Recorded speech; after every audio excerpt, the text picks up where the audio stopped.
آج ہے ہمارے پاس سورہ احقاف کی آیت نمبر 10 ذرا نکالیں، 26واں سوالہ قرآن کریم کھولیں ذرا.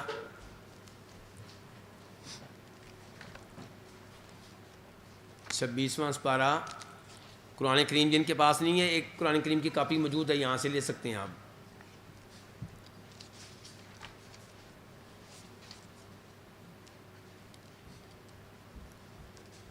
یہ وہ آگے، یہ آگے آگے، یہ پکڑے، یہ آگے. ہاں ہاں یہ چلیں. سورہ احقاف آیت نمبر کیا بتایا میں نے؟ 10. یہ دیکھیں جی. قل ارأيتم ان كان من عند الله وكفرتم به وشهد شاهد من بني اسرائيل على مثله فآمن واستكبرتم ان الله لا يهدي القوم الظالمين. یہ آیت جو ہے ذرا آپ اس کا سیاق و سباق دیکھیں. آیت نمبر 7 دیکھیں، آیت نمبر 7 کہ وَإِذَا تُتْلَى عَلَيْهِمْ آيَاتُنَا بَيِّنَاتٍ، اور جب ان کے سامنے ہماری آیتیں تلاوت کی جاتی ہیں جب کہ وہ کیا ہیں؟ واضح ہیں. تو وہ لوگ کہتے ہیں جنہوں نے کفر کیا، کس کے بارے میں کہتے ہیں؟ للحقی، حق کے بارے میں. کیا حق کے بارے میں کہتے ہیں؟ لما جاہم، جب ان کے پاس آ گیا کہ ھذا سحر مبین، یہ واضح طور پہ کیا ہے؟ جادو ہے. تو اس سے مراد کون لگ رہے ہیں؟ یہودی یا عیسائی یا اہل مکہ؟ اہل مکہ. آگے چلیں. ام یقولون افطرا قل ان افتریتہ فلا تملکون لی من اللہ شیئا، کیا یہ کہتے ہیں کہ محمد نے قرآن کو گھڑ لیا ہے صلی اللہ علیہ وسلم؟ تو یہ کہنے والے بھی کون ہیں؟ اہل مکہ.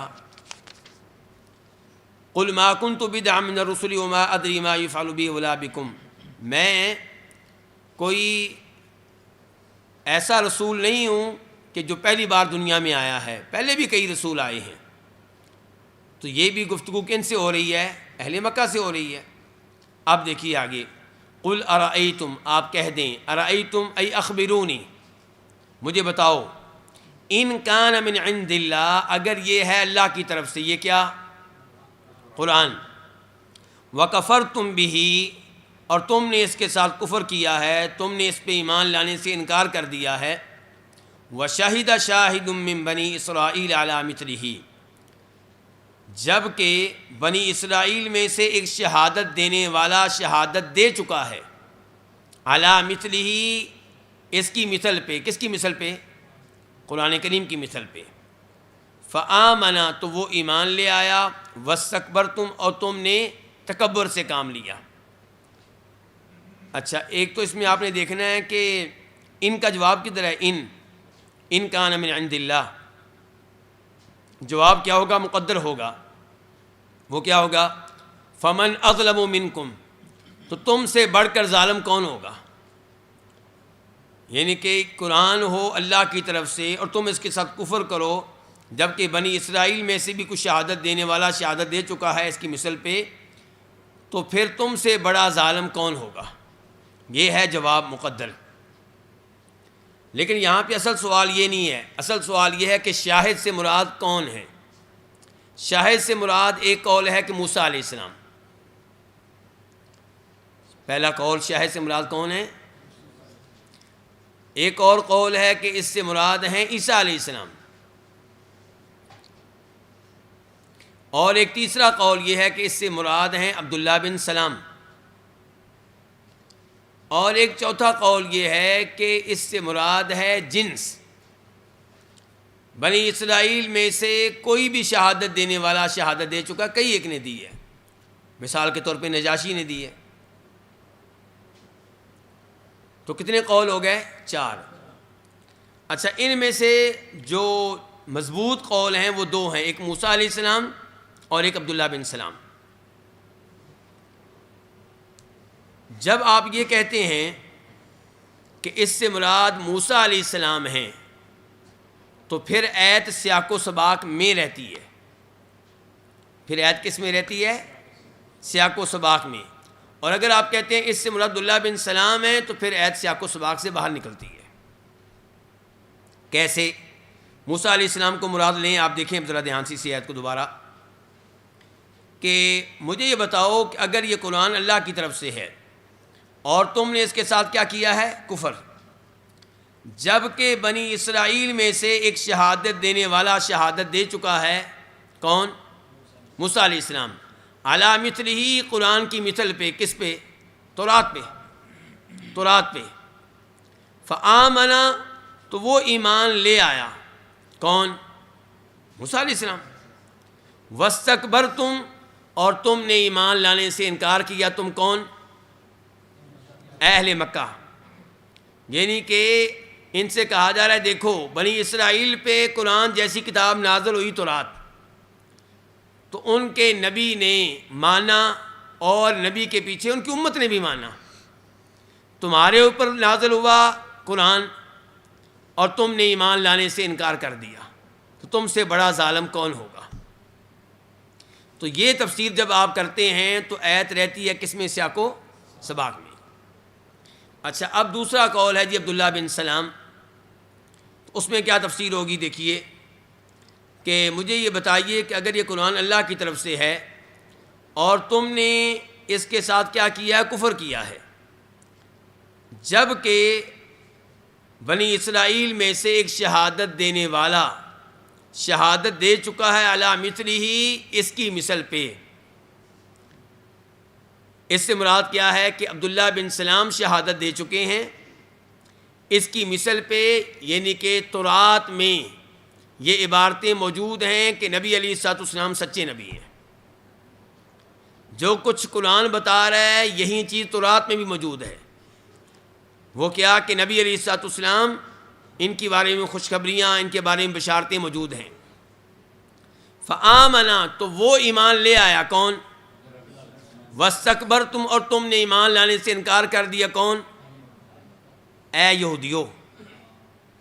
اے یہودیو، عبداللہ بن سلام تم میں سے ہے، وہ تو ایمان لے آیا ہے اور تم نے ایمان لانے سے انکار کر دیا. اے یہودیو. تو اب یہ آیت نکل گئی کس سے؟ سیاق و سباق سے، کیونکہ یہودیوں کا تذکرہ پہلے نہیں ہو رہا. تذکرہ کن کا ہو رہا ہے پہلے؟ اہل مکہ کا. تو اب یہ جو دوسری تفسیر ہے، پہلی تفسیر کی تائید میں کیا تھا؟ ادخال الکلامی فی معانی ما قبلہ و ما بعدہ اولا من الخروج به عنہما الا بدلیل یجب التسلیم الیہ، یجب الرجوع الیہ، یجب المصیر الیہ. کہ کلام کو کلام کے ما قبل اور کلام کے ما بعد معنی کے مطابق رکھنا، یہ اس سے بہتر ہے کہ آپ اس کو ما قبل اور ما بعد کے معنی سے نکال دیں. اچھا، لیکن دوسری تفسیر کی تائید کس چیز سے ہوتی ہے؟ ہاں جی، تفسیر جمہور السلفی مقدم علی کل. میرے خیال میں اسی قاعدے کو انہوں نے دلیل بنایا یہاں پہ. ہاں بالکل اسی کو بنایا کہ جمہور سلف کا یہ کہنا ہے کہ اس سے مراد عبداللہ بن سلام ہے. ان میں سے ایک ہیں سعد بن ابی وقاص، اور ان کی روایت بخاری شریف میں آئی ہے کہ انہوں نے کہا کہ یہ مراد ہیں اس آیت سے. کون سی آیت سے؟ وشہد شاہد من بنی اسرائیل. تو اب یہاں پہ وہ عبارت لے کر آئے ہیں امام طبری. اس عبارت میں دونوں قیدوں کی طرف اشارہ موجود ہے، اور پھر انہوں نے ترجیح دی ہے کس قاعدے کے ذریعے؟ تفسیر جمہور السلف. اور یہ قاعدہ ہمارے مؤلف کے نزدیک کون سا قاعدہ ہے؟ اثری. آپ نے اثار کے قاعدے جو پڑھے ہیں نا، انہی میں آ رہا ہے نا. تو یہ اثری قاعدہ ہے. کہتے ہیں اس لیے اس کو ترجیح ہوگی. آئیے ذرا کتاب کی طرف آتے ہیں.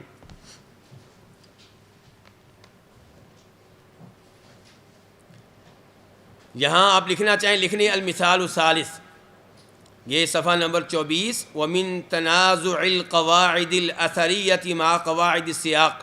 یہ مل گیا نا؟ تو یہاں میں نے اپنی سہولت کے لیے لکھا ہوا المثال الثالث. تو یہ قواعد اثریہ کا ٹکرانا ہے کس کے ساتھ؟ قواعد سیاق کے ساتھ. تو اس کی مثالوں میں سے کیا ہے؟ تنازع قاعدہ. تنازع کیا بن رہا ہے؟ یہ مبتدا مؤخر. من تنازع القواعد، یہ خبر مقدم تھی. تو تنازع قاعدۃ ادخال الکلام فی معانی ما قبلہ وما بعدہ اولا من الخروج به عن ذلک مع قاعدۃ تفسیر جمہور السلف مقدم علی کل تفسیر انشاد. تو یہ دو قاعدے آپس میں ٹکرا رہے ہیں. فی تفسیر قولی تعالیٰ کہاں پہ ٹکرا رہے ہیں؟ اللہ کے فرمان کی تفسیر میں کہ وشہد شاہد من بنی اسرائیل علی مثلہ، کہ بنی اسرائیل میں سے ایک شہادت دینے والا شہادت دے چکا ہے اس کی مثل پہ. بعد ان حکت طبری الخلافہ، بعد اس کے کہ امام طبری نے نقل کیا ہے الخلاف فی تفسیر الآیہ، اس آیت کی تفسیر میں کیا نقل کیا ہے؟ اختلاف. کیا کیا اس کے بعد انہوں نے؟ ذکرہ، تذکرہ کیا ترجیحہ، اس میں جو ترجیح ہے اس کا مضمناً شامل کرتے ہوئے، اپنی عبارت میں شامل کرتے ہوئے تنازع القاعدتین، ان دو قاعدوں کے باہم ٹکرانے کو، والترجیح بینہما، اور ان کے درمیان ترجیح دیے جانے کو بھی. فقال، چنانچہ وہ کہتے ہیں، کون کہنے لگے ہیں؟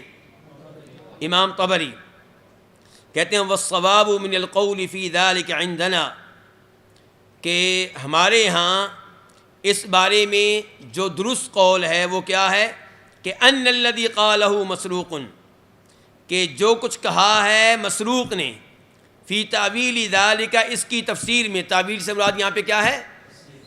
تعویل سے مراد وہ مضموم تعویل نہیں ہے. تعویل سے مراد امام طبری کیا مراد لیتے ہیں؟ تفسیر.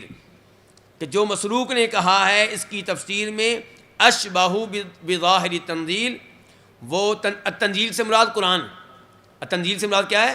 قرآن کے ظاہر کے زیادہ قریب ہے، قرآن کے ظاہر کے سے زیادہ مشابہت رکھتا ہے، ان کے زیادہ قریب ہے. کون سا قول؟ جو کس نے بیان کیا ہے؟ مسروق نے. اچھا، مسروق نے کیا بیان کیا ہے؟ وہ اگر آپ لکھنا چاہیں تو لکھ لیں، دو لینے ہیں، لکھنا چاہیں تو لکھ لیں. کہتے ہیں ما نزلت فی عبداللہ بن سلام،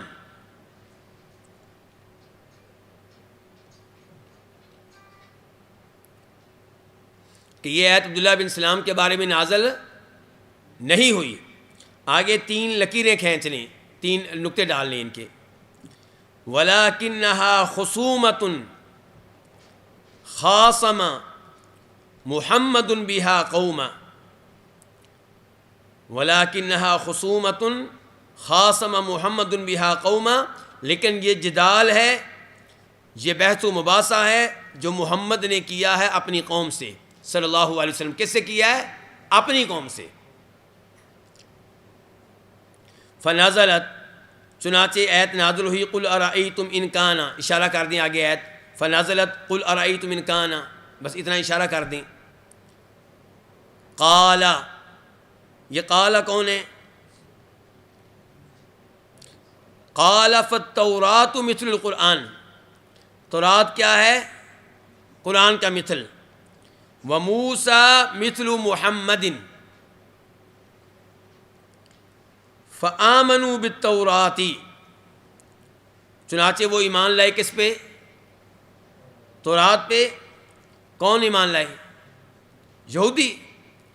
وبرسولہم، اور اپنے رسول موسیٰ پہ.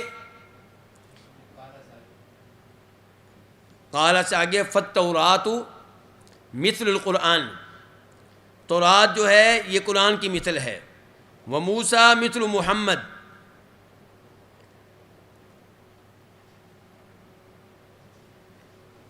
فآمنوا بالتوراۃ وبرسول، آمنوا، وہ ایمان لائے یہودی ان کے، وہ ایمان لائے تورات پہ بھی، وبرسولہم، اپنے رسول موسیٰ پہ بھی. وکفرتم، اور تم نے کفر سے کام لیا. تم کون؟ وکفرتم یا اہل مکہ، وکفرتم یا اہل مکہ.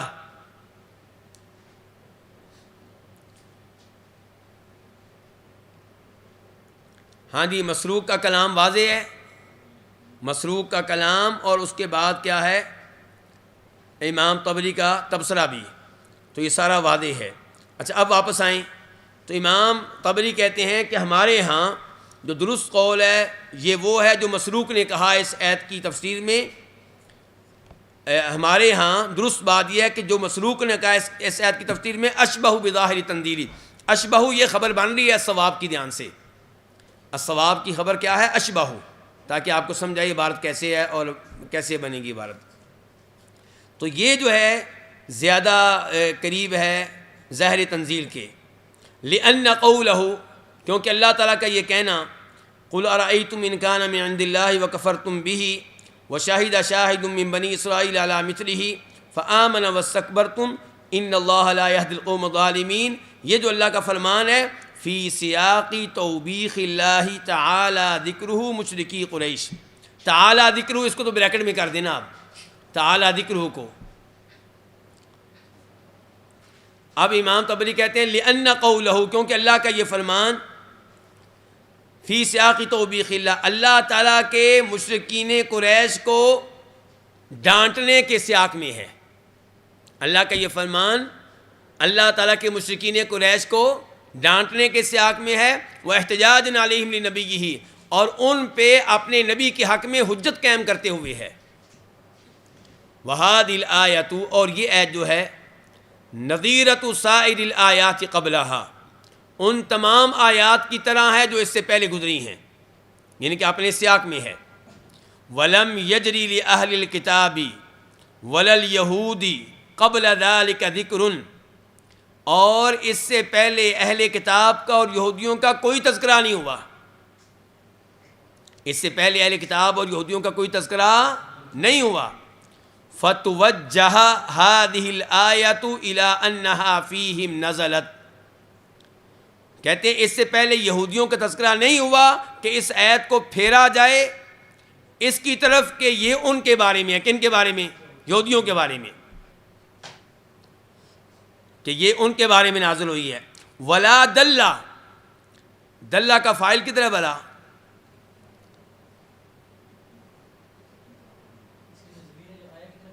نہیں موجود ہے، مجھے نظر آ رہا ہے اس وقت، میں دیکھ رہا ہوں اس کو۔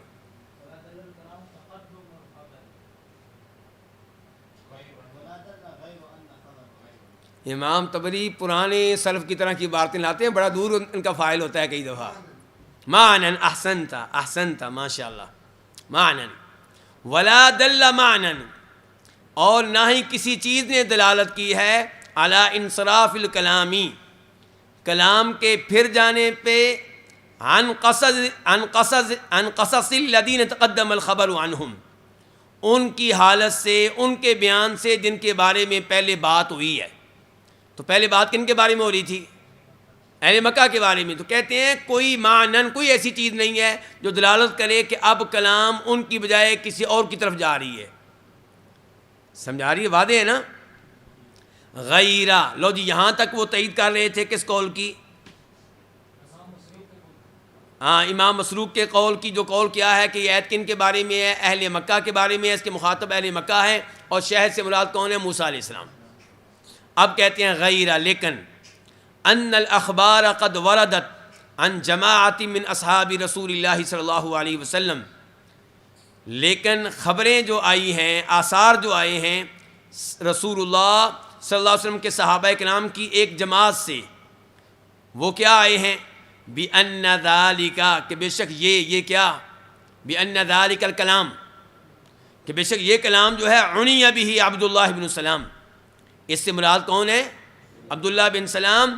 وعلیہ اکثر اہل التأویل، اور اسی پہ ہیں اکثر اہل تفسیر۔ جب امام طبری کہیں گے اس پہ اکثر اہل تأویل ہیں تو مراد کون ہوں گے؟ سلفی ہوں گے، اس زمانے کے قریب ہیں۔ وَهُمْ كَانُوا أَعْلَمَ بِمَعَانِ الْقُرْآنِ، اور وہ قرآن کریم کے معنی کو زیادہ جاننے والے تھے۔ وَالسَّبَبِ الَّذِي فِيهِ نَزَلَ، اور اسباب نزول کو بھی ہم سے بہتر، ان اسباب کو جن کے بارے میں قرآن نازل ہوا زیادہ جاننے والے تھے۔ وَمَا أُرِيدَ بِهِ، اور جو کچھ مراد ہے بِهِ، اس کے ساتھ، کس کے ساتھ؟ قرآن کے ساتھ۔ وَمَا أُرِيدَ بِالْقُرْآنِ، اور جو قرآن سے مقصود ہے اس کو بھی وہ زیادہ جاننے والے تھے، قرآن کے معنی کو بھی، قرآن کے اسباب کو بھی، قرآن کی مراد کو بھی زیادہ جاننے والے تھے۔ فَتَأْوِيلُ الْكَلَامِ إِذْ كَانَ ذَلِكَ كَذَلِكَ، یہ ہیں امام طبری کی باتیں۔ فَتَأْوِيلُ الْكَلَامِ، تو کلام کی تفسیر پھر کیا ہوگی؟ یہ دیکھیں، تاویل الکلام مبتدا ہے، خبر ہے وشاہدہ، خبر کیا ہے؟ وشاہدہ عبداللہ ابن السلام۔ تاویل الکلام مبتدا ہے، خبر کیا ہے؟ وشاہدہ، اس لیے آپ وشاہدہ سے پہلے دو نقطے لگا لیں، کذالک کے بعد دو نقطے نہیں اوپر نیچے ہوتے جو۔ دیکھیں فتاویل الکلامی، تو کہتے ہیں اس کلام کی تفسیر اذ کان، جب کہ یہ اس طرح ہے، جب کہ یہ اس طرح ہے، یہ کیا، جب معاملہ اس طرح ہے کہ سلف یہ کہتے ہیں کہ اس سے مراد عبداللہ بن سلام ہے، اور جب کہ سلف بہتر جاننے والے تھے قرآن کو، جب یہ ساری صورتحال اس طرح ہے تو پھر کلام کی تفسیر کیا ہوگی کہ وشاہد عبداللہ بن سلام. شاہدہ شاہد من اسرائیل کا معنی کیا ہوگا؟ وشاہدہ عبداللہ بن سلام نے شہادت دی ہے. وہو شاہد من بنی اسرائیل، اور وہ ہیں بنی اسرائیل میں سے شاہد. علی مثلہ، اس کو آپ قرآن کی آیت بنا لیں. علی مثلہ، علی مثلہ کو قرآن کی آیت بنائیں نا، پھر آپ کو سمجھ آئے گی بعد میں. اور کوئی دائیں بائیں بریکٹ لگائیں نا، پتہ چلے کہ یہ آیت کے الفاظ ہیں علی مثلہ، ورنہ نہیں سمجھ آئے گی آپ کو. ذیشان آپ کا قلم نہیں چل رہا، مجھے سکون نہیں مل رہا. چلیں علی مثلہ، اب دیکھیں علی مثلہ یعنی علی مثل القرآن. علی مثلہ یعنی علی مثل القرآن کہ عبداللہ بن سلام شہادت دے چکے ہیں قرآن کی مثل پہ. قرآن کی مثل کیا؟ وہوا التوراۃ. وہ کیا ہے جی مثل پھر توراۃ میں؟ وذالک شہادتہ، اور وہ اس کا شہادت دینا، ان محمد، وذالک شہادتہ سے عبداللہ بن سلام، اور یہ عبداللہ بن سلام کی طرف کیا شہادت دینا ہے، گواہی دینا ہے کہ ان محمد مکتوب فی التوراۃ، کہ محمد کے بارے میں توراۃ میں لکھا ہوا ہے کہ انہ نبی، انہ نبی مکتوب کا نائب فاعل ہے، کہ محمد کے بارے میں توراۃ میں کیا لکھا ہوا ہے کہ وہ کیا ہیں؟ نبی ہیں. انہ نبی، ان کے بعد کوما ڈال لیں آپ.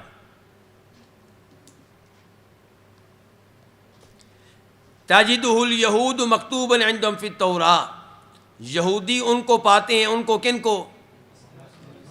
نبی صلی اللہ علیہ وسلم کو پاتے ہیں لکھا ہوا اپنے پاس توراۃ میں. کما ہوا مکتوب فی القرآن، جیسا کہ وہ ان کے بارے میں لکھا گیا قرآن میں کہ انہ نبی، وہ نبی ہیں.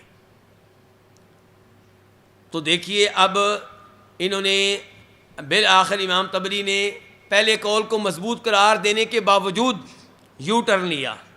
کس کی وجہ سے؟ سلف کی وجہ سے. اور سلف کی تفسیر کو یہاں پہ قبول کیا، اور یہ کہا کہ یہ قول جو ہے یہ زیادہ مضبوط ہے، کیونکہ وہ قرآن کریم کے معنی کو اور سبب نزول کو اور مراد قرآن کو بہتر جاننے والے تھے. یہاں پہ تھوڑی سی بات اور لکھ لیں تاکہ یہ امام طبری کی بات یہ مکمل کر دیتے ہیں نا تو آپ کو بات صحیح سمجھ آ جاتی. تھوڑی سی مکمل کر لیں. آگے لکھیں بریکٹ میں فَآمَنَ فَآمَنَ وَاسْتَكْبَرْتُمْ، یہ قرآن کریم کی آیت ہو گئی. فَآمَنَ، اب اس کی تفسیر لکھیں. فَآمَنَ عبداللہ بن سلام وَصَدَّقَ بِمُحَمَّد وَاسْتَكْبَرْتُمْ أَنْتُمْ عَنِ الْإِيمَانِ.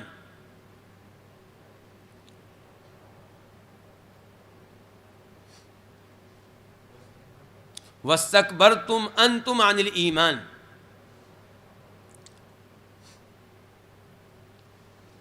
اچھا آگے امام طبری کی عبارت تو نہیں ہے، لیکن آپ اپنا مفہوم لکھ لیں. مخاطب یہودی ہیں، مخاطب یہودی ہیں.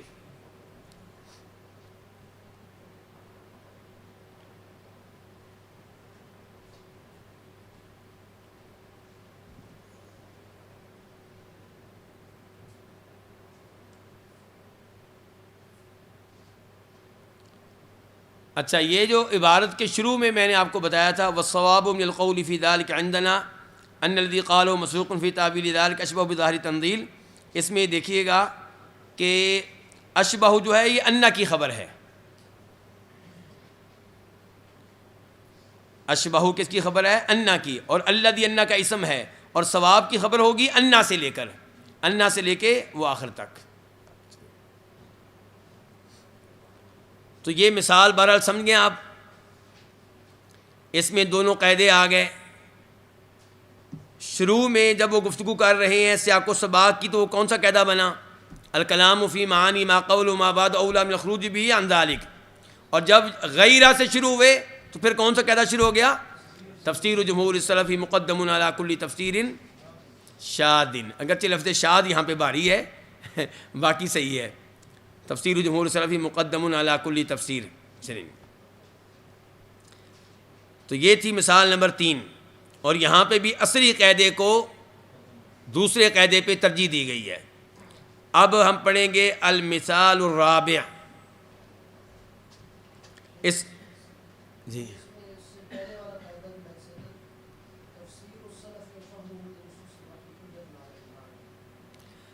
نہیں، وہاں پہ لے کر آتے ہیں جہاں اجماع ہو. یہ جو قاعدہ ابھی آپ نے پڑھا ہے نا، اس کو استعمال کرتے ہیں مؤلف وہاں پہ جہاں اجماع ہو، سلف کا اجماع. تو یہاں دوسرا قول بھی سلف کا ہے نا، مسئلہ یہ ہے. ٹھیک ہے نا، یعنی کہ مسروق کون ہے؟ وہ بھی سلف میں سے ہیں. ٹھیک ہے. اچھا، یہ جو کہا تھا نا اوپر شروع میں غیر ان الاخبار قد وردت عن جماعت من اصحاب رسول اللہ بان ذلك عنی بھی عبداللہ ابن سلام.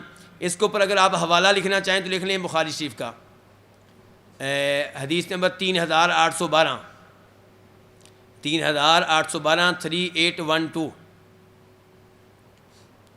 الفاظ آدھی لین ہے بس، الفاظ بھی لکھ لیں، سعد بن ابی وقاص کے الفاظ.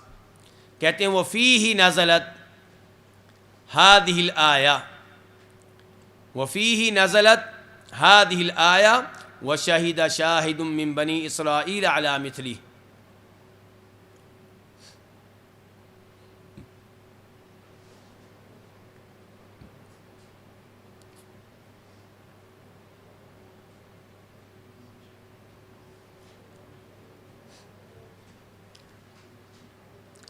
یہ ان دو آیتوں کو سمجھنے میں نا، جو آپ کو قول لکھوایا تھا مسروق کے اوپر حاشیہ قائم کر کے، اس کے آخری الفاظ جو تھے یا اہل مکہ، وہ بڑے قیمتی تھے.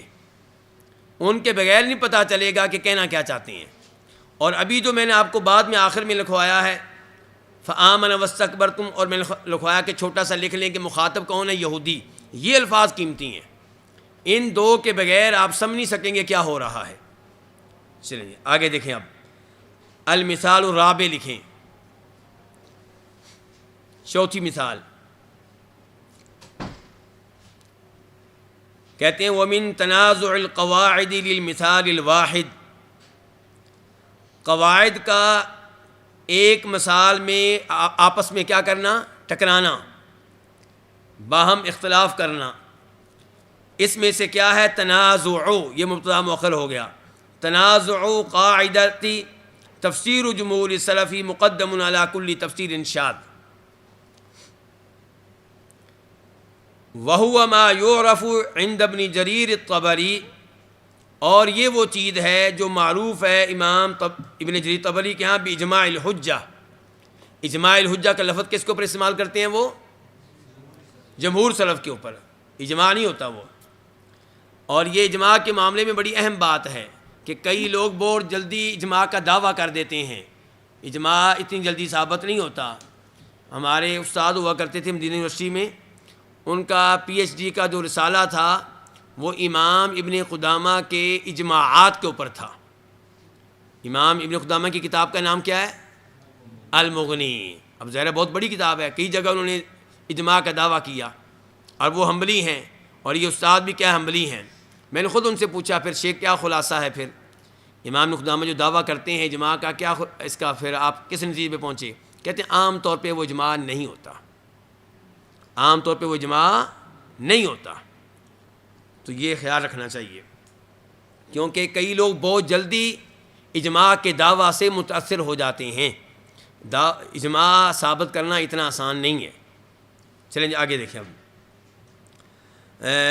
اب ہے جی وقاعدتی، اوپر کہا نا تنازع قاعدتی، وقاعدتی یجب حمل نصوص الوحی علی العموم. اب یہ دو قاعدے آپس میں ٹکرا رہے ہیں. تفسیر جمہور السلف وہ قاعدہ اثریہ ہو گیا، ایسے ہی ہے نا، اور دوسرا یہ قاعدہ ہے کہ یجب حمل نصوص الوحی علی العموم فی تفسیر قولہ تعالی فسبح وادبار السجود. اب ذرا نکالیے سورہ قاف آیت نمبر 40، 26واں سپارہ ہے یہ بھی.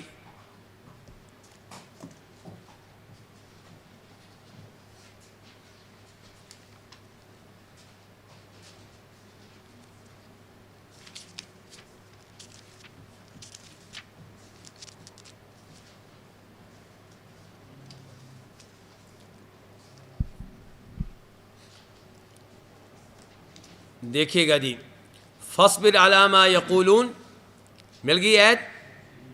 فاصبر علی ما یقولون، صبر کیجئے اے اللہ کے رسول اس پہ جو کچھ یہ آپ کے بارے میں کہتے ہیں. مینٹل جو کچھ بھی کہتے ہیں آپ کو، مجنون کہتے ہیں، شاعر کہتے ہیں. وسبح بحمد ربک قبل طلوع الشمس و قبل الغروب، اور سورج نکلنے سے پہلے اور سورج غروب ہونے سے پہلے اپنے رب کی حمد و ثنا کے ساتھ تسبیح بیان کیجئے. اس سے مراد کیا ہے؟ نماز. اس سے مراد کیا ہے؟ نماز. غروب ہونے سے پہلے کون سی نمازیں ہیں؟ ظہر اور عصر. اور طلوع شمس سے پہلے فجر کی نماز. وَمِنَ اللَّيْلِ فَسَبِّحْهُ، اور رات کو بھی اللہ کی تسبیح بیان کیجئے. اس میں آ جائے گی مغرب اور عشاء. اس کے بعد ہے وَأَدْبَارُ السُّجُودِ، اور سجدوں کے بعد بھی. سجدوں کے بعد بھی. اچھا، سجدوں کے بعد بھی یہاں پہ ایک قول یہ ہے کہ اس سے مراد ہیں مغرب کے بعد کی 2 رکعتیں، اور یہ ہے جمہور کا قول. یہ لکھا ہوا آپ کی کتاب میں لکھا ہوا ہے، آپ نے لکھے نا، یہ لکھا ہوا آپ کی کتاب میں، آپ بس سنیں. تو ایک قول کیا ہے کہ اس سے مراد ہے مغرب کے بعد کی 2 رکعتیں، اور کن کا قول ہے؟ جمہور کا. اور ایک قول ہے ابن زید کا، عبد الرحمن بن زید بن اسلم کا، کہ اس سے مراد ہیں ہر نماز کے بعد پڑھے جانے والے نوافل اور سنتیں وغیرہ. تو عموم کا قول کس کا ہوا پھر؟ عبد الرحمن بن زید بن اسلم کا. اور جمہور کا قول جو ہے عموم کے خلاف ہے. اور قرآن کے الفاظ عموم والے ہیں کہ خاص ہیں؟ وادبار السجود، سجدوں کے بعد، یعنی کہ فرض نمازوں کے بعد. یہاں پہ تو نہیں آیا کہ مغرب کی نماز کے بعد، یہ نہیں آیا. اب یہاں پہ کیا کرنا ہے؟ اب دیکھیے، اپنی کتاب کی طرف آ جائیے.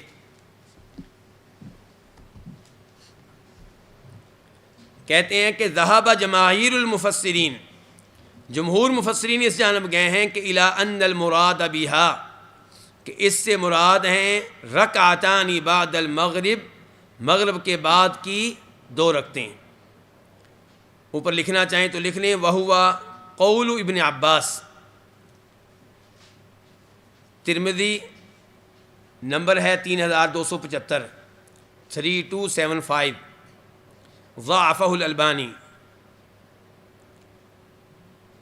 وہو قول ابن عباس، ترمذی 3275، 3275. ضعفہ الالبانی. وذهب ابن زید، اور ابن زید اس طرف گئے ہیں کہ الی انہا النوافل فی ادبار المکتوبات، اس سے مراد فرض نمازوں کے بعد ادا کیے جانے والے کیا ہیں؟ نوافل ہیں.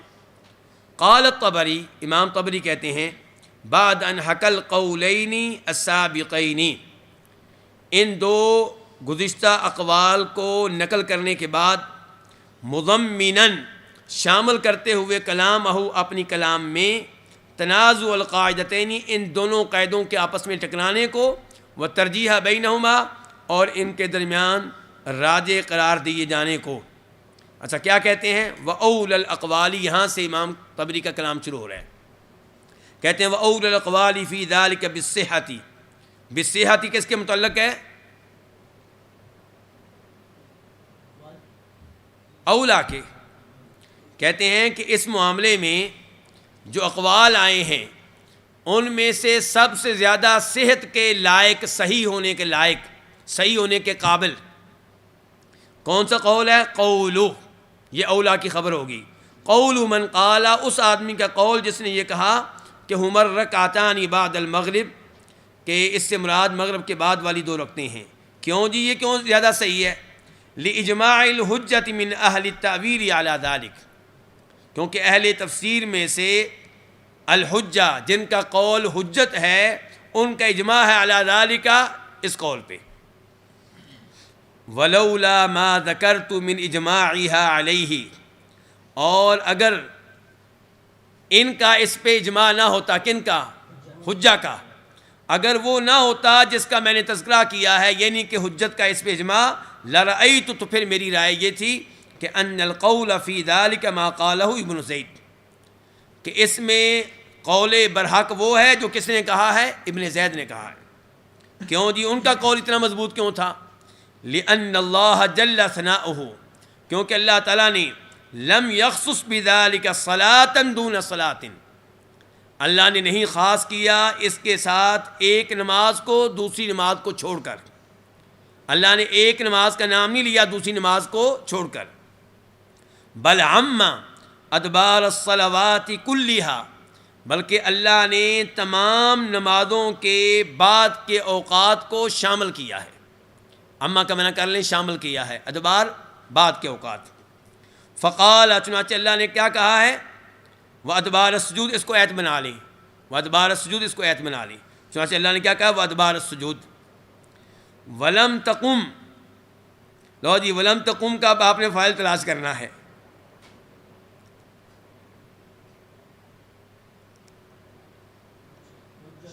حجہ کس نے کہا ہے؟ حسین نے کہا ہے. ماشاء اللہ ماشاء اللہ، بہت اچھے. دیکھیں، ولم تقم حجتن، اور ایسی کوئی حجت قائم نہیں ہوئی، یجب تسلیم لہا، جس کو ماننا واجب ہو جائے. کس کو ماننا؟ حجت کو، دلیل کو. حجت سے مراد یہاں دلیل ہے، دھیان سے، یہاں سے علماء مراد نہیں ہے. کہتے ہیں ولم تقم حجہ، اور ایسی کوئی دلیل قائم نہیں ہے، موجود نہیں ہے، یجب تسلیم لہا، ایسی دلیل جس کو ماننا ضروری ہو جائے. نہ ایسی کوئی دلیل ہمارے پاس من خبر احادیث میں سے ہے، ولا عقل، اور نہ ہی کوئی عقلی دلیل ہے ہمارے پاس. کس معاملے میں جی؟ بِأَنَّهُ، کوئی دلیل ہمارے پاس نہیں ہے کہ بِأَنَّهُ معنی بِهِ، کہ اس سے مراد ہو دبر صلاۃ، ایک نماز کے بعد کا وقت، دون صلاۃ، دوسری نماز کو چھوڑ کر. ایسی کوئی دلیل نہیں ہے، بلکہ ایت میں کیا ہے؟ عموم ہے. ایت میں کیا ہے؟ عموم ہے. اچھا، یہ تو مؤلف نے ہمیں بتا دیا کہ دو قاعدے ٹکرا رہے ہیں، ایک عموم کا قاعدہ اور ایک تفسیر جمہور سلف کا قاعدہ. تو امام طبری نے کس کو لیا ہے؟ جمہور سلف کو. لیکن واللہ عالم، میری طالب علم کی جو رائے ہے وہ یہ ہے کہ دونوں کو جمع کرنا ممکن ہے. اس میں کون سا مشکل ہے جی؟ جمہور کا قول لیں جی مغرب کے بعد کی دو رکعتیں، ابن زید کا بھی لیں کہ ہر نماز کے بعد جو نماز ہوتی ہے وہ بھی ہے، تاکہ قرآن کریم کو عموم کو چھوڑنا نہ پڑے. کیوں بلا وجہ آپ قرآن کریم کے عموم کو چھوڑیں؟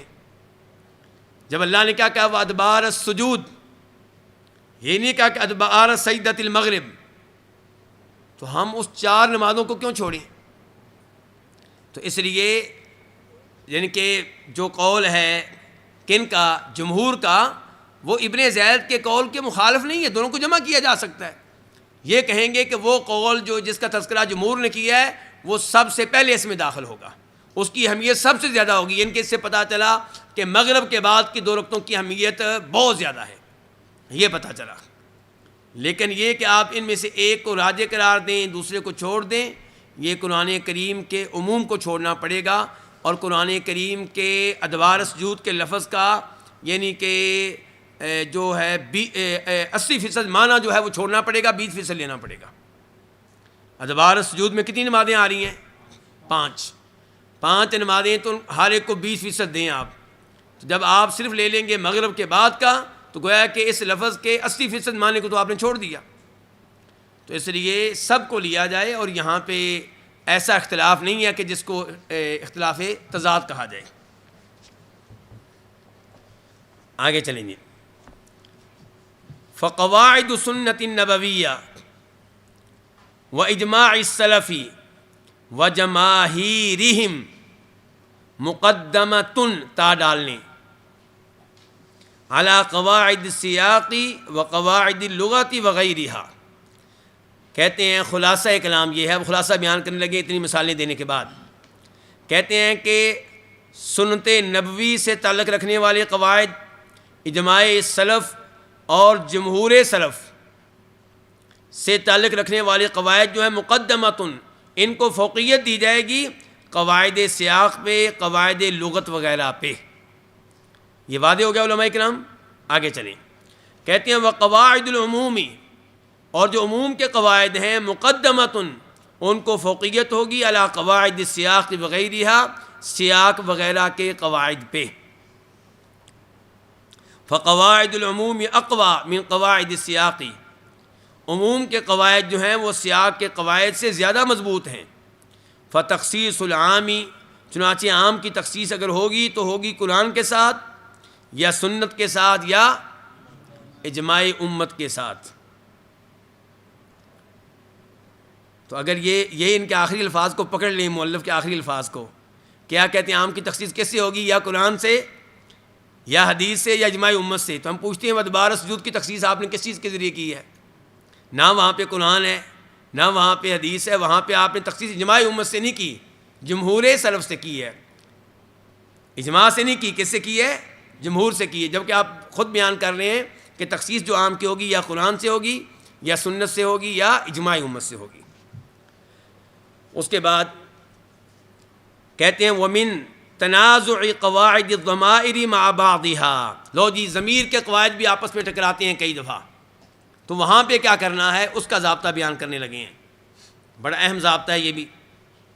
کہتے ہیں وَمِن تنازع قواعد الضمائر مع بعضها, ضمائر کے قواعد کا آپس میں ٹکرانا, وَهُوَ کثیر, اور بہت زیادہ ہے. اس میں سے کیا ہے؟ تنازع, یہ مبتدا مؤخر ہو گیا. اس میں سے کیا ہے؟ تنازع قاعدتی توحید مرجع الضمائر فی السیاق الواحد اولا من تفریقها. فی السیاق الواحد سے شروع ہوں ترجمہ کرنا, ایک سیاق میں آنے والی ضمائر کے مرجع کو ایک کرنا, ایک رکھنا. ایک سیاق میں آنے والی ضمائر کے مرجع کو توحید ایک رکھنا, اولا, یہ خبر ہے توحید کی, یہ زیادہ بہتر ہے, من تفریقها, اس ان کے ضمائر کو الگ الگ کر دینے سے, ضمائر کو الگ الگ کر دینے سے یہ بہتر ہے. اچھا, ایک قاعدہ یہ ہو گیا. دوسرا قاعدہ کیا ہے؟ اعادت الضمیری, یہ الاصل کو بے شک مٹا دیں. اعادت الضمیری الی المحدث عنہ اولا من اعادتہ الی غیرہ. اعادت الضمیری, ضمیر کو لوٹانا, الی المحدث عنہ, اس کی طرف جس کے بارے میں گفتگو ہو رہی ہے, اولا, یہ زیادہ بہتر ہے, من اعادتہ, اس کو لوٹانے سے, الی غیرہ, اس کے غیر کی طرف. اچھا, یہاں پہ بھی پہلے میرے خیال میں ہم مثال لے لیتے ہیں, پھر معاملات, ان ساری گفتگو آگے مشکل ہے تھوڑی سی, تو مثال جب ہمارے ذہن میں ہوگی تو سمجھنا آسان ہو جائے گا. کھولیں وہیں سورہ طٰہٰ, ان اقضِ فیہ.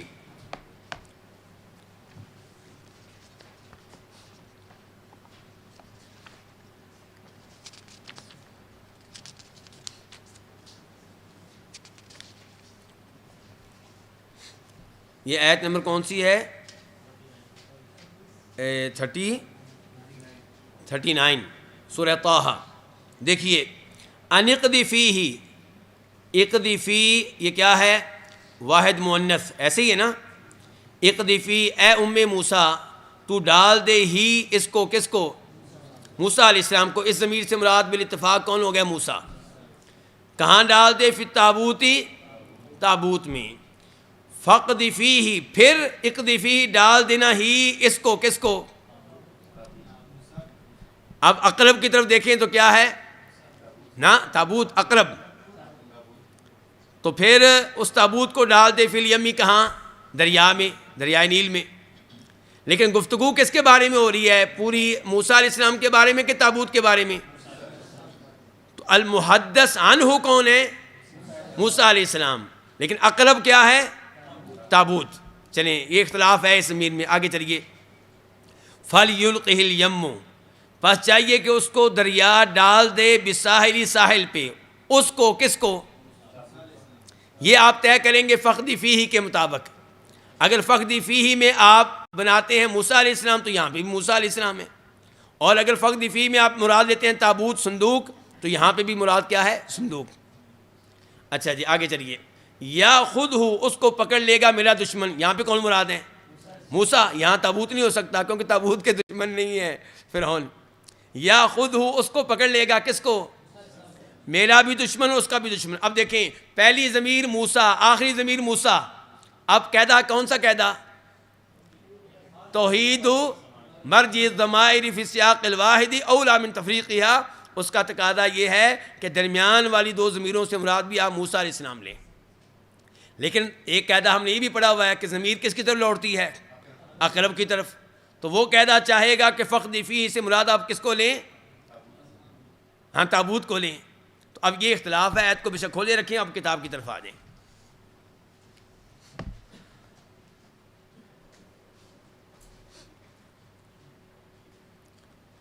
اچھا, اب دیکھیں جی, کہتے ہیں فَكَثِيرًا مَا، میرے ساتھ ہیں آپ لوگ؟ کہتے ہیں فَكَثِيرًا مَا تَتَنَازَعُ هَذِهِ الْقَوَاعِدُ المثال الواحدہ، کہتے ہیں کہ بہت بار یہ قواعد آپس میں ٹکراتے ہیں ایک ہی مثال میں. وَإِنْ كَانَتْ أَحْيَانًا تَتَّفِقُ وَتَتَعَاضَدُ فِي تَرْجِيحِ أَحْدِ الْأَقْوَالِ، اگرچہ کبھی کبھی یہ قواعد متفق ہو جاتے ہیں، ایک دوسرے کی تائید کر رہے ہوتے ہیں اقوال میں سے صرف ایک قول کو راجح قرار دینے میں، کبھی کبھی ایسا بھی ہوتا ہے. فَإِذَا تَنَازَعَتْ، تو جب یہ آپس میں ٹکرا رہے ہوں، فَقَاعِدَةُ الْمُحَدَّثِ عَنْهُ هِيَ الْمُقَدَّمَةِ، تو پھر کس قاعدے کو ترجیح دی جائے گی؟ ہاں جی، المحدث عنہ کو جو قاعدہ ہے اس کو ترجیح ہوگی کہ جس کے بارے میں بات ہو رہی ہے. کیوں جی اس کو ترجیح کیوں دی جائے گی؟ دلیل کیا ہے؟ یہ دلیل بھی ذہن میں رکھیے. لِأَجْلِ ارتِكَازِهَا عَلَى الْمَعْنَى، کیونکہ اس قاعدے کی توجہ مرکوز ہے معنی پہ. یہ کس کی طرف دیکھ رہا ہے؟ معنی کی طرف دیکھ رہا ہے. وَمَوَارِدِ الْكَلَامِ، اور سبب کلام، کلام کیوں لائی گئی ہے، کلام ذکر کرنے کا مقصد کیا ہے؟ سبب ورود الکلام یا سبب ایراد الکلام. اچھا تو اب انہوں نے بتا دیا کہ سب سے پہلے کس قاعدے کو ترجیح دیں گے. پھر قاعدہ کون سا؟ المحدث عنہ، کہ ہم نے دیکھنا ہے گفتگو ہو کس کے بارے میں رہی ہے، دلیل بھی بتا دی ہے. آگے کہتے ہیں اما قاعدۃ توحید مرجع الضمائر، جہاں تک تعلق ہے توحید مرجع ضمائر کا قاعدے کی، اور یہ قاعدہ الاصل اعادۃ الضمیر الی اقرب مذکور فملحوظ فیہما، تو ان دونوں میں خیال رکھا گیا ہے. ملحوظ خیال رکھا گیا ہے، لحاظ رکھا گیا ہے کس کا؟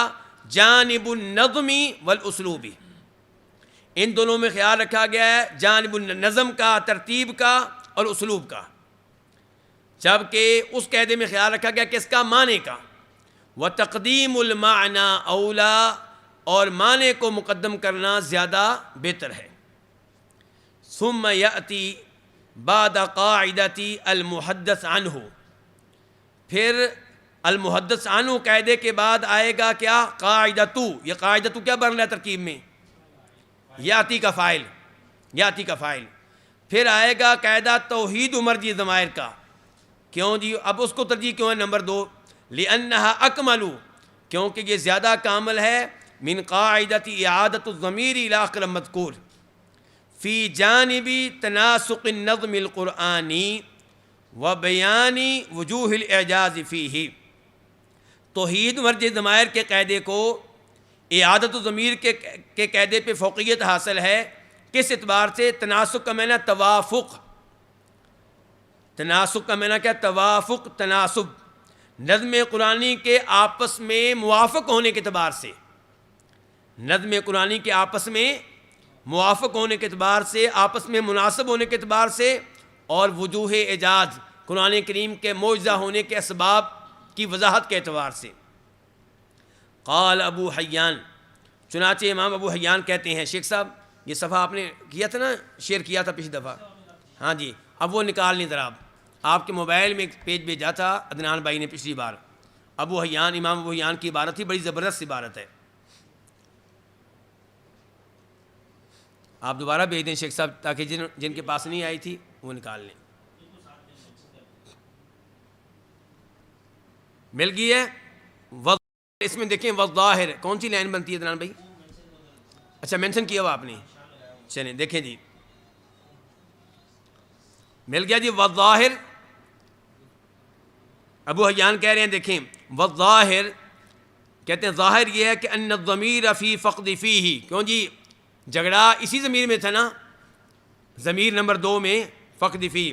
کہتے ہیں ظاہر یہ ہے کہ ضمیر جو ہے فقد فی میں عائد علی موسیٰ کدھر جا رہی ہے؟ موسیٰ علیہ السلام کی طرف. وکذالک الضمیران بعدہ، اور اسی طرح وہ ضمیریں جو ان کے بعد آ رہی ہیں. کیوں جی؟ اذ هو المحدث عنہ، کیونکہ موسیٰ علیہ السلام ہی وہ ہیں جن کے بارے میں گفتگو ہو رہی ہے. للتابوت، گفتگو تابوت کے بارے میں نہیں ہو رہی، کس کے بارے میں ہو رہی ہے؟ موسیٰ علیہ السلام کے بارے میں. وَإِنَّمَا ذُكِرَ التَّابُوتُ عَلَى سَبِيلِ الْوِعَاءِ وَالْفَضْلَةِ، تابوت کا تذکرہ کیا گیا ہے وعاء کے طور پہ۔ وعاء کس کو کہیں گے؟ برتن، ظرف کہہ لیں آپ، وہ ظرف نحو والا نہیں، ظرف جس میں کوئی چیز رکھی جائے، تو ظرف کے طور پہ اور فضلہ کے طور پہ۔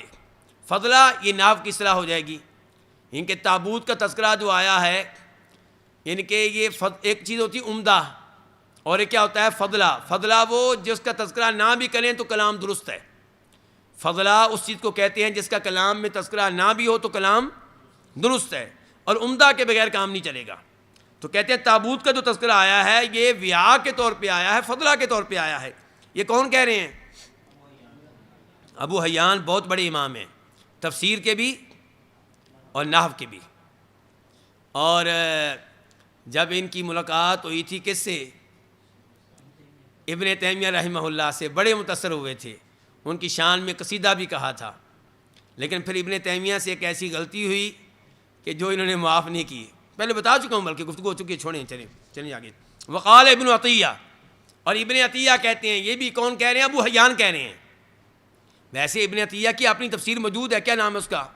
المحرر، کہہ دیا کریں منہ سے، اسی بانے یاد ہو جائیں گی آپ کو کتابیں، المحرر الوجیز۔ تو یہ یہاں جو اب ہم پڑھ رہے ہیں یہ براہ راست اس کتاب سے نہیں پڑھ رہے، بلکہ ان کی عبارت کو کون نقل کر رہے ہیں؟ ابن عطیہ اور ابو حیان۔ تو ابو حیان کہتے ہیں وقال ابن عطیہ، ابن عطیہ نے کہا والضمیر الاول فی اقدفیہ عائد علی موسیٰ، جو سب سے پہلا لفظ آیا اقدفی، اس میں ضمیر سب کے نزدیک کی طرف جا رہی ہے۔ وفی الثانی، اور دوسری میں عائد علی التابوت کی طرف جا رہی ہے۔ یہ کس کا خیال ہے؟ اقرب کا۔ وَيَجُوزُ، کہتے ہیں لیکن جائز ہے، ان یعود علی موسیٰ کے ضمیر کی طرف جائے، پھر اعتبار کس کا ہوگا؟ المحدث عنہ کا۔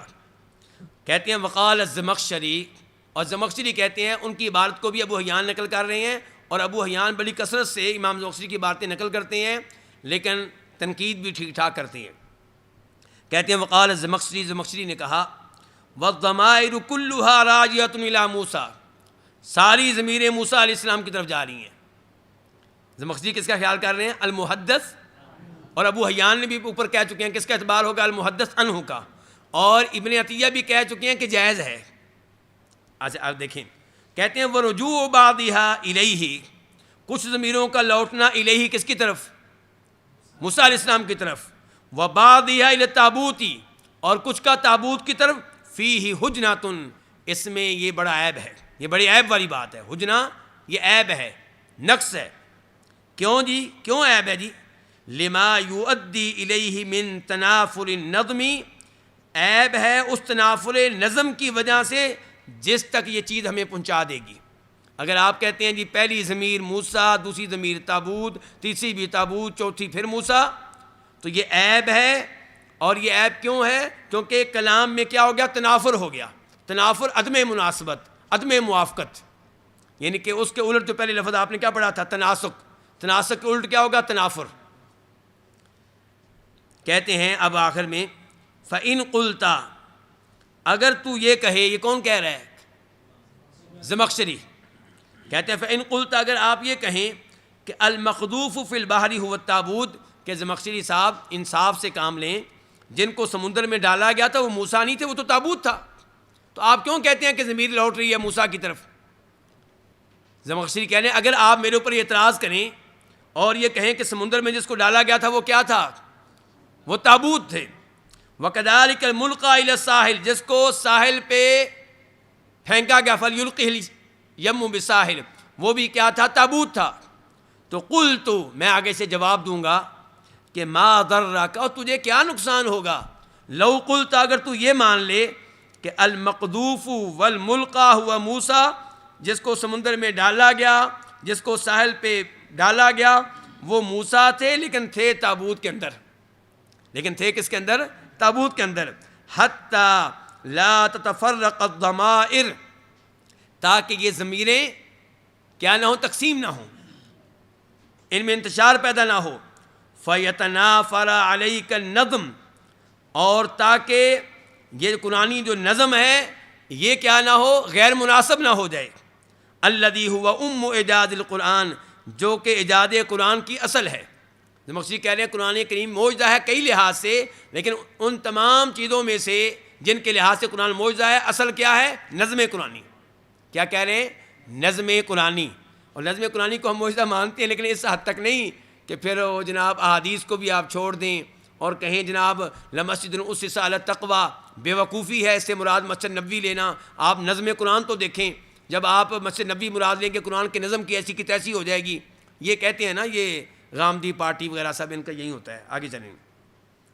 والقانون، کہتے ہیں کہ نظم قرآن جو ہے یہ اعجاز قرآن کی کیا ہے؟ اصل ہے۔ والقانون، اور یہ وہ قانون ہے الذی وقع علی تحدی، جس پہ چیلنج واقع ہوا ہے۔ اللہ نے کہا نا لاؤ قرآن جیسا کلام لاؤ۔ اس چیلنج کا تعلق یہ تھا کہ نظم بھی ایسا ہی ہو جیسا قرآن کا نظم ہے۔ ومراعاتہ، اور اس کا خیال رکھنا، کس کا؟ نظم کا۔ اہم ما یجب علی المفسر، یہ ان چیزوں میں سے جو سب سے زیادہ مفسر پہ واجب ہے، ان میں سے سب سے اہم ہے۔ انتہا، یہ کلام ختم ہوا کس کا؟ زمخشری کا۔ زمخشری کا، ابو حیان بھی چپ نہیں ہوئے، لیکن کا کلام ختم ہوا ہے زمخشری کا۔ آگے کہتے ہیں ابو حیان وَلِقَائِلٍ أَن يَقُولَ، یہ موجود ہے ویسے وَلِقَائِلٍ أَن يَقُولَ، یہ آپ ادھر بھی دیکھ سکتے ہیں اور آپ کی اپنی کتاب میں بھی ہے، تاکہ ادھر دیکھیں، موبائل کی بجائے یہاں دیکھنا آسان ہوگا۔ اب دیکھیں ادھر آئیں، اب ادھر آ جائیں آپ۔ قال ابو حیان، ابو حیان کہتے ہیں مقررا هذا الترجیح، اس ترجیح کو ثابت کرتے ہوئے جو ہم نے اوپر طے کی ہے، بین هذه القواعد، ان قواعد کے درمیان، عند تنازعها، جب کہ یہ آپس میں ٹکرا رہے ہوں، المثال الواحدہ، ایک ہی مثال میں۔ کیا کہتے ہیں ابو حیان؟ دیکھیے، کہتے ہیں وَلِقَائِلٍ أَن يَقُولَ، کہنے والا کہہ سکتا ہے کہ ان الضمیر اذا کان صالحا، جب ضمیر لائق ہو، قابل ہو اس بات کے کہ ان یعود علی الاقرب، کہ وہ لوٹے کس کے اوپر؟ اقرب کی طرف، وعلی الابعد، اور ابعد کی طرف، کان عودہ علی الاقرب راجحا، تو اس کا اقرب کی طرف لوٹنا کیا ہے؟ راجح ہے۔ وقد نص النحویون علی ھذا، اور نحویوں نے اس قاعدے کے اوپر نص کی ہے، کیا؟ کہ ضمیر کدھر لوٹتی ہے؟ اقرب کی طرف۔ نحویوں نے بار بار یہ قاعدہ بیان کیا ہے، ضمیر کدھر لوٹتی ہے؟ اقرب کی طرف۔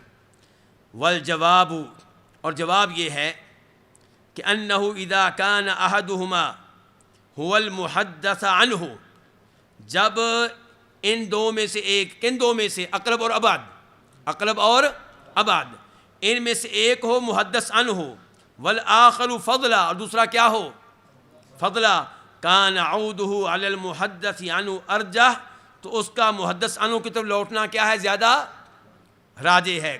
ولا یلتفت الی القرب، اور پھر اس وقت ہم یہ نہیں دیکھیں گے کہ قریب کون سا ہے، پھر قریب کی طرف نہیں دیکھا جائے گا، محدث عنہ کی طرف دیکھا جائے گا۔ گفتگو ہو کس کے بارے میں رہی تھی؟ اچھا، یہ کلام جاری ہے۔ اب شیخ صاحب موبائل میں آگے بھی اچھی کلام دیکھیں، 3 لائنیں اور چاہیے ہمیں۔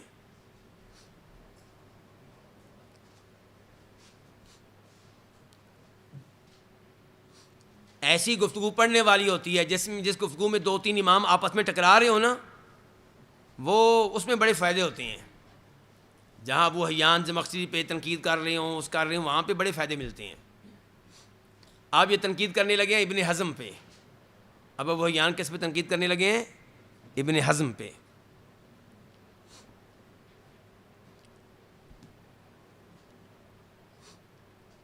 امام ابن العربی نے بھی ابن حزم پہ بڑی تنقید کی ہوئی ہے، بہت سخت الفاظ استعمال کیے ہیں۔ امام ذہبی نے اس تنقید کو نقل کیا ہے، شاید سیر میں میرے خیال میں، تو پھر اس کے بعد تبصرہ کیا ہے کہ ابن عربی کو زیب نہیں دیتا تھا کہ ابن حزم کے بارے میں ایسے الفاظ استعمال کرے، ان کے لیے بالکل مناسب نہیں تھا۔ ابن حزم بہت آگے ہیں، اور خصوصاً اس لیے کہ شاید ابن عربی کے والد کے استاد بھی ہیں، کوئی ایسا بھی کوئی معاملہ ہے شاید۔ جی بھیج دیا جی۔ اچھا آپ دیکھیں آگے، کہتے ہیں وَلِهَذَا رَدَدْنَا، یہ مل گئی عبارت وَلِهَذَا رَدَدْنَا۔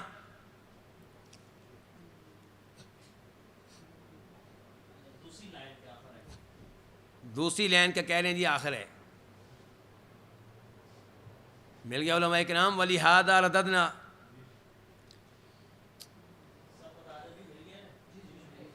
چلیں کہتے ہیں وَلِهَذَا رَدَدْنَا، اسی لیے ہم نے رد کیا علی ابی محمد ابن حزم، امام ابن حزم پہ، فی دعواہ، ان کے اس دعوے میں کہ ان الضمیر فی قولہ فإنہ رجس، کہ یہ جو ضمیر ہے نا فإنہ رجس، پیچھے کیا آیا ہے؟ او لحم خنزیر، او لحم، آگے کیا؟ فإنہ رجس. کہتے ہیں کہ ابن حزم کا دعویٰ یہ ہے کہ عائد علی خنزیر، یہ ضمیر کدھر جا رہی ہے؟ یعنی کہ لحم کی طرف نہیں جا رہی، مضاف کی طرف نہیں جا رہی، بلکہ کدھر جا رہی ہے؟ مضاف الیہ کی طرف. حالانکہ ضمیر عام طور پہ کدھر لوٹا کرتی ہے؟ مضاف کی طرف. تو کہتے ہیں کہ ان کا دعویٰ یہ ہے کہ ضمیر یہاں پہ جا رہی ہے خنزیر کی طرف، لا علی لحم، نہ کہ گوشت کی طرف. لکونہ اقرب مذکور، کیونکہ خنزیر کیا ہے؟ اقرب مذکور ہے. او لحم خنزیر، آخری کون ہے؟ خنزیر. کہتے ہیں ابن حزم یہ کہنا چاہتے ہیں کہ جب آپ میرے والا قول لے لیں گے فائدہ کیا ہوگا؟ فَيَحْرُمُ بِذَلِكَ شَحْمُهُ، خنزیر کی چربی بھی حرام ہو جائے گی، وَغُضْرُوفُهُ، اس کی نرم ہڈیاں بھی حرام ہو جائیں گی، وَعَظْمُهُ، اس کی سخت ہڈیاں بھی حرام ہو جائیں گی، وَجِلْدُهُ، اس کی کھال بھی حرام ہو جائے گی. تو ابن حزم نے کہا اس لیے فیصلہ یہ کرو کہ ضمیر کدھر جا رہی ہے؟ خنزیر کی طرف، لحم کی طرف نہیں جا رہی ہے. او لحم خنزیر، اس کی طرف نہیں جا رہی. کہتے ہیں ہم نے رد کیا، رددنا بِأَنَّا، دیکھیں بِأَنَّا کا تعلق کہاں جا کے قائم ہوا ہے، دیکھیں دیکھ رہے ہیں 2-3 لائنوں کے بعد جا کے کہتے ہیں ہم نے رد کیا ابو محمد پہ بِأَنَّا، یہ کہہ کے بِأَنَّ الْمُحَدَّثَ عَنْهُ، جس کے بارے میں گفتگو ہو رہی ہے وہ کیا ہے؟ وہ لحم و خنزیر ہے، نہ کہ خنزیر ہے. ٹھیک ہو گیا، یہ مسئلہ بھی حل ہو گیا علماء کرام. اب آ جائیں نیچے. ثم بعد ذلك، ضمائر کا مسئلہ حل ہو گیا جی. ضمائر میں انہوں نے بتا دیا کہ سب سے پہلے آپ ترجیح دیں گے کون سے قاعدے کو؟ المحدث عنہ کو. پھر کس کو ترجیح دیں گے؟ توحید و مرجع ضمائر کو. پھر اس کے بعد نمبر آئے گا اعادت الضمیر الی اقرب مذکور کو. اچھا اب آگے کہتے ہیں ثم بعد ذلك، اس کے بعد یرجح، ترجیح دی جائے گی، بین القواعد، قواعد کے درمیان، وفق الضابط العام، وفق بھی پڑھ لیتے ہیں، وفق بھی پڑھ لیتے ہیں اس کو، وفق الضابط العام للترجیح بین وجوہ ترجیح وقواعدہ الذی سبق تقریرہ. کہتے ہیں پھر اس کے بعد قواعد کے درمیان ترجیح دی جائے گی ترجیح کے عام ضابطے کے مطابق. ترجیح کا عام ضابطہ ہم نے کیا پڑھا تھا شروع میں؟ تقدیم ما قوی فیہ الظن. کیا پڑھا تھا ہم نے؟ تقدیم ما قوی فیہ الظن. کہتے ہیں پھر اس کے بعد ترجیح دی جائے گی قواعد کے درمیان ترجیح کے عام ضابطے کے مطابق، للترجیح بین وجوہ ترجیح و قواعدہ، ترجیح کے اسباب اور ترجیح کے قواعد کے درمیان ترجیح دینے کے عام ضابطے کے مطابق. یہ دھیان سے دیکھیں، الضابط العام، یہاں سے پڑھیں آپ، الضابط العام للترجیح بین وجوہ ترجیح و قواعدہ. قواعدہ کے درمیان بعد نہ آپ نے کوما ڈال دیں، اچھا رہے گا کوما، یہ کوما ڈالیں گے تو مسئلہ حل ہوگا انشاءاللہ. اب دیکھیں کہتے ہیں کہ وجوہ ترجیح اور قواعد ترجیح جب یہ ٹکرا رہے ہوں تو ان کے درمیان ترجیح کیسے دینی ہے، اس کا ایک عام ضابطہ ہے. سمجھا یہ اس عبارت کو؟ کہتے ہیں اس کے بعد ترجیح دی جائے گی قواعد کے درمیان، وجوہ ترجیح اور قواعد ترجیح کے درمیان ترجیح دینے کے عام ضابطے کے مطابق، الذی سبق تقریرہ، جس کے بارے میں پہلے گفتگو ہو چکی ہے. تو الذی کس کی صفت ہے؟ اللہ آپ کو جزائے خیر دے حسین، ماشاءاللہ ماشاءاللہ، بہت اچھے. مع مراعات السیاق دائما، اس عام ضابطے کے مطابق آپ ترجیح دینے کے ساتھ ساتھ سیاق کا ہمیشہ خیال رکھیں. سیاق کا ہمیشہ کیا رکھیں؟ خیال رکھیں. فہو المقصود بہذه القواعد، کیونکہ سیاق ہی مقصود ہے ان قواعد سے، حتی یفہم علی وجہہ، تاکہ سیاق کے مطابق کلام کو سمجھا جائے. نمبر 2 آپ نے کس کا خیال رکھنا ہے؟ عام ضابطے کے مطابق ترجیح دیتے ہوئے نمبر 1 سیاق کا خیال رکھنا ہے. نمبر 2 مع مراعات حمل القرآن علی عموم الفاظہ، قرآن کریم کو اس کے الفاظ کے عموم پہ محمول کرنے کا خیال رکھنا ہے. ما لم یرد دلیل بالتخصیص، جب تک کہ تخصیص کی کوئی دلیل وارد نہ ہو. قال الزرکشی، امام زرکشی کہتے ہیں لیکن چاہیے کہ ہو محطہ نظر المفسر، محطہ کو آپ خبر مقدم بنا لیں، مراعات کو کانا کا اسم مؤخر بنا لیں، یا اس کے الٹ کر لیں، دونوں کی گنجائش ہے۔ کہتے ہیں لیکن چاہیے کہ ہو محطہ نظر المفسر، مفسر کے غور و فکر کا مرکز، محط کا معنی کیا کر لیں؟ مرکز، مقام، مرکز۔ مفسر کے غور و فکر کا جو مقام ہونا چاہیے وہ کیا؟ مراعات نظم الکلام، نظم کلام کا خیال رکھنا، الذی سیق لہ، وہ نظم کلام جس کی وجہ سے کلام کو لایا گیا ہے، اللہ نے وہ کلام کیوں ذکر کی ہے، وہ آیت کیوں ذکر کی ہے۔ وَإِنْ خَالَفَ، اگرچہ یہ چیز مخالف ہو اصل الوضع اللغوی، کسی لفظ کی اصل وضع لغوی کے، یعنی کہ وہ لفظ کیوں عربوں نے ایجاد کیا تھا، اس کا بنیادی معنی کیا تھا، چاہے اس کو چھوڑنا پڑے۔ لثبوت التجوزی، کیونکہ ہمارے پاس مجاز کی گنجائش موجود ہے، یعنی کہ کہنا چاہتے ہیں کہ جب آپ اس کا اصل معنی چھوڑیں گے، اسد کا اصل معنی کیا ہے بقول امام زرکشی کے، یہ کہنا جو چاہتے ہیں، میں ان کی بات سمجھا رہا ہوں، کہتے ہیں کہ اسد کا اصل معنی کیا ہے؟ شیر۔ لیکن جب کوئی کہہ رہا ہوگا رأیت اسدا یخطب علی المنبر، میں نے اسد کو ممبر پہ خطبہ دیتے ہوئے دیکھا، تو پھر جانور مراد ہوگا کہ انسان؟ تو اب آپ نے کس کو لیا ہے؟ آپ نے الوضع اللغوی کو چھوڑ دیا ہے، آپ نے الوضع اللغوی کو، اور بقول زرکشی کے آپ نے مجازی معنی لے لیا مراد۔ وہ کیا کہ یہاں پہ اسد سے مراد جانور نہیں بلکہ کیا ہے؟ انسان ہے جو جانور کی طرح بہادر ہے، ایک بہادر خطیب خطبہ دے رہا تھا۔ وصور تنازع القواعد کثیرۃ، اور قواعد کے آپس میں ٹکرانے کی جو شکلیں ہیں بنتی ہیں بہت زیادہ ہیں۔ سأنبہ علی بعض ما لم یرد ہنا فی موضعہ، جو صورتیں یہاں پہ نہیں آ سکیں ان کے بارے میں خبردار وہاں پہ کروں گا جہاں جہاں ان کا تذکرہ آئے گا موقع کی مناسبت سے۔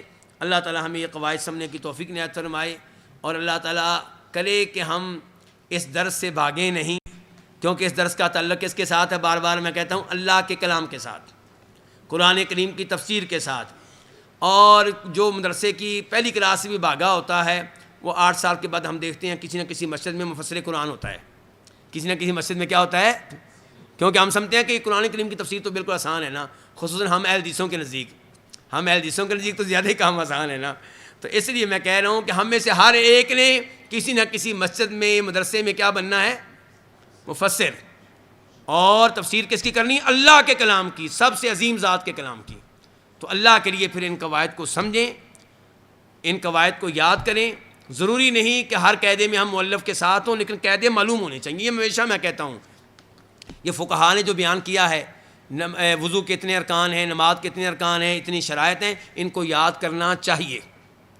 آپ یاد کر لیں، ہمریوں کے مطابق یاد کر لیں۔ مثال کے طور پہ ہمری کہتے ہیں جی ارکان اتنے ہیں، شرائط اتنی ہیں، ان کو اچھی طرح رٹا لگائیں۔